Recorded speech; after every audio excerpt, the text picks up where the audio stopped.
Blessings, blessings, blessings, blessings be unto you. This is Mercedes Warrick, and welcome to the Sacredness of Healing, an affiliate program of sacredqi.com.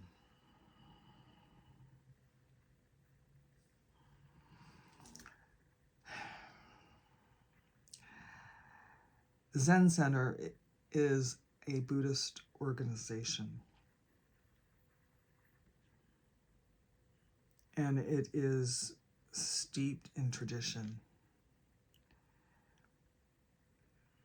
It's wonderful to hear the stories.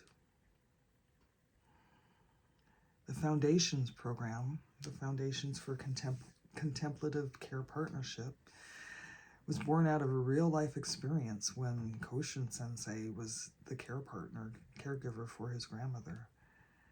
And out of this bore this real sense of love in the caregiving, and her appreciation of how there was such a presence, and they were able to share and interact. And she is an inspiration for this program, the ancestor.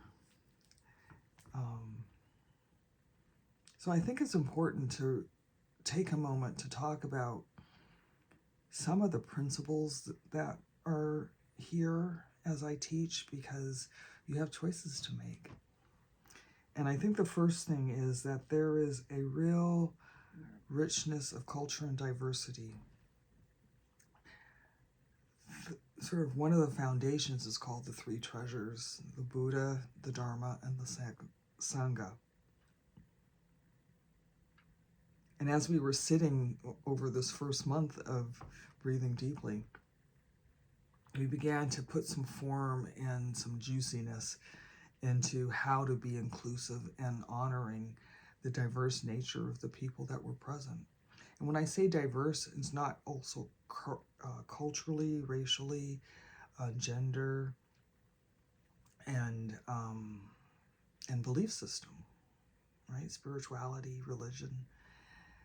So I wanted to make sure that we were using language that was inclusive to the environment, the wonderful sanctuary that the caring place is, and also be honoring the traditions of those that found the founding principles and the heart set of the program as well. So the Buddha, as we contemplated, we came into the connection with the knowing one. And that allows you to bring with you your belief system, your God, the 72 names of God, the 99 names of God, the Mahat, Christ, and all of the iterations of Christianity, the richness of those traditions, Judaism, Islam, and more. We want to have that inclusive nature of God, the all-knowing of God, the one knowing, the all-knowing of Source. And as we move into our prayers, you will hear me say something like, I invite the living Buddha. I'm using Buddha right now because of the class I'm in. I invite the living Buddha to awaken within me. I would want you to say, I invite the living Christ to awaken within me. And a lot of times as we're going into a very specific meditation that we're doing right now, I'll say, I invite the living life force to awaken within me.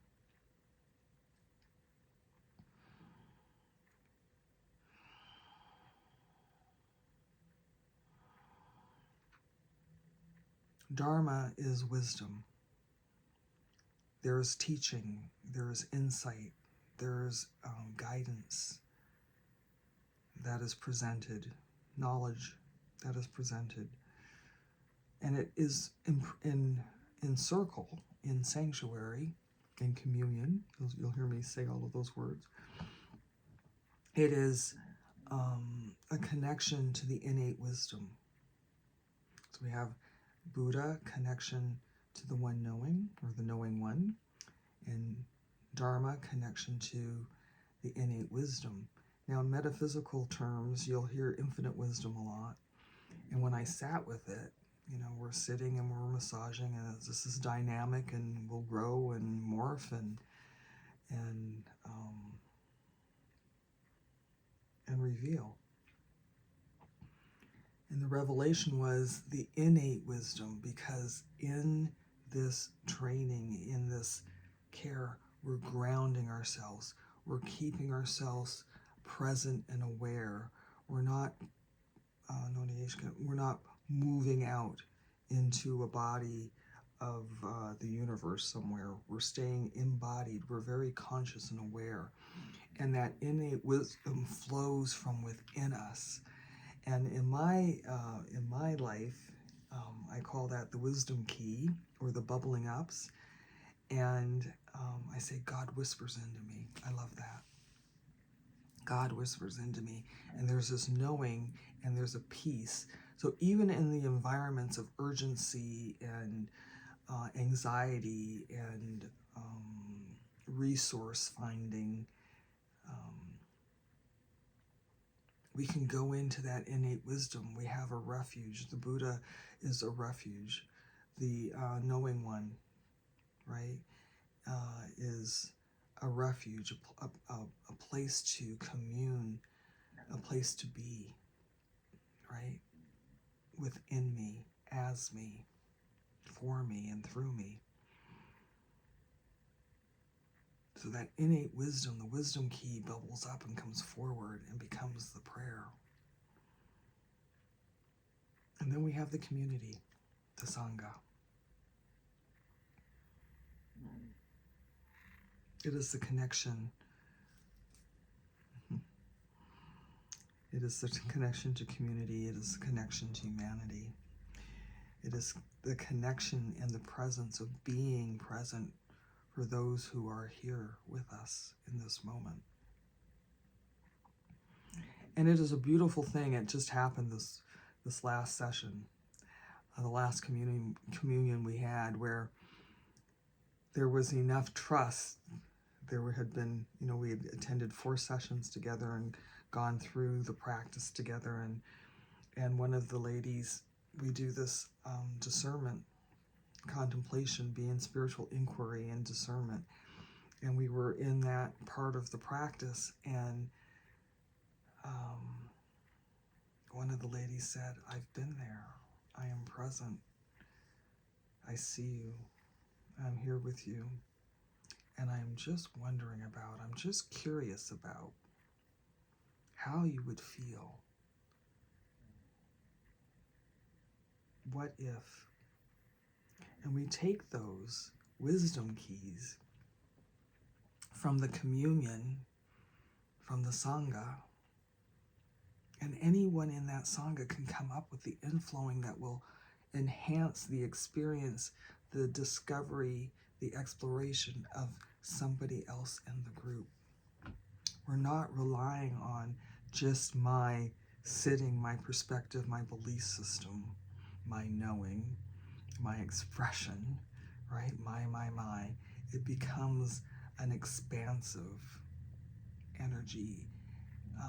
One time I was sitting, and it was almost like the energy was coming, like there was a deep going in through the heart, and then there was this expression of this wisdom that came out, and it just encompassed me. I am alive. I am living. I am the life.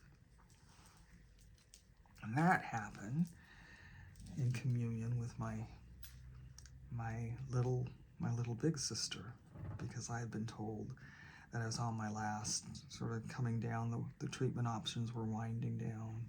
I'm fine now, I'm in new treatment, but there was a moment there, not recently, where I was so alive, and she said, I'm just not having it. I'm not having it. This is the best you've been in years. And they're telling you, Houston, we've got a problem. You go do what you do, because you do it well. I want you to go sit, go to sleep, do whatever it is you do. And I'm going to be here holding this space. You are alive and you are thriving. and that's community. So this work is, this practice, this work is really bringing yourself into yourself and being authentic and taking yourself into spaces that can be hard to touch. There's the four noble truths. We're not going to tell them all right now. But Thich Nhat Hanh says, as we learn how to suffer, we suffer less. And so the first noble truth is we suffer. I am suffering.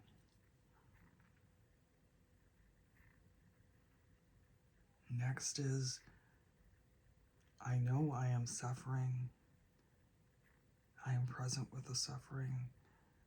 I can change the suffering, and I can walk a new path. Right? So in our allowance of being in the space, being in a space of unknowing, but knowing and really touching. You know, in my early days, I wouldn't want to be with that. I wouldn't want to really be with it and massage it and have it bless me and show me and teach me. And in the past, I'm talking a few years ago, but I would not have been able to touch it and know with certainty that there was learning here, there was a blessing here, that I could grow into this. In this work, as a contemplative care partner, it's hard. It's hard to see someone suffering and maybe for the first time realizing a regret or a fear. But it's in the touching of that. It's in the sitting and allowing the person or yourself to be just present. Darling, I am present, I am here, Thich Nhat Hanh. And in my breath myself, as I breathe in, I feel the in-breath. I am breathing in. And as I breathe out, I feel the out-breath, and I am breathing out. In, out. I am present. I am here. And I have arrived.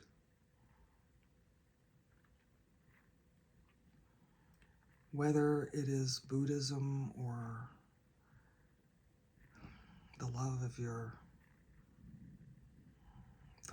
sacred heart, the teachings of the Sacred Heart, your families, however you come into that space of knowing that there's just things that you don't know, that there is the unknown that is available for us to discover, explore, and be in. It's such an important part to be in the Zen, in the sitting, in the posture, in the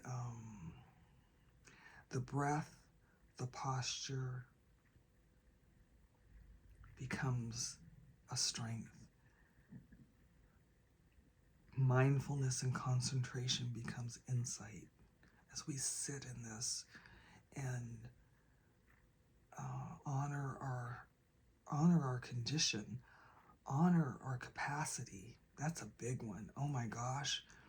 Our capacity as cancer patients just varies so much between treatments, just honoring the space of our capacity and our capability and our concentration, that chemo brain. Allowing ourselves to be in a space of sanctuary and spirituality, and we're grounded in it. We're not praying externally, we're coming internally and really just rooting ourselves and creating a root system, a foundation, a strength, an energy in the Dantian, the energy of where we hold the energy, our life force energy, and knowing that we can move it and we can bathe ourselves in it. We just did that in our very last session. We just bathed ourselves in the life force energy that we had generated and that we could feel. It's so important to become, I'm going to use the word trusting, because reconnection and success and failure and all this stuff about whatever. It's not a whatever, it's a very, I'm sorry I said it that way, but it's just so, we can get ourselves so tangled up in how we interact and commune with God, with Source, with Creator.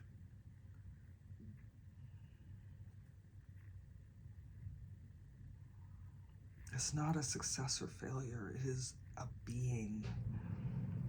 In that moment, that's where you're at. In this moment, this is where you're at. We're not looking forward, we're not looking past, we're just being here now. So very precious. And it's precious to be able to touch the suffering, to touch the illness and its effects, and know that you have character and charisma and dynamic.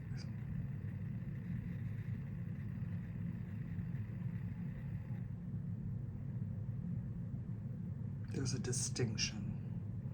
That's a word that's been coming up all day, distinction.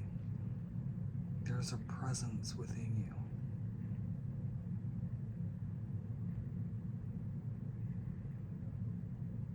There's a presence that you are.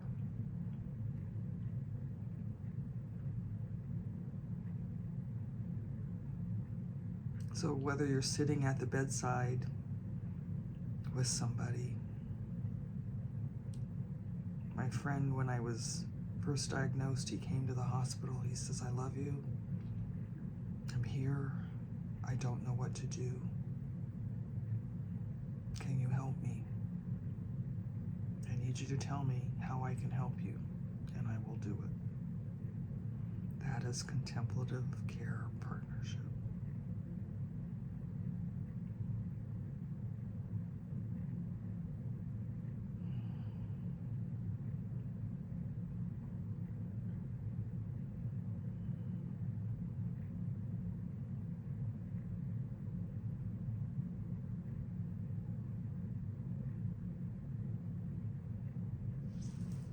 Namaste.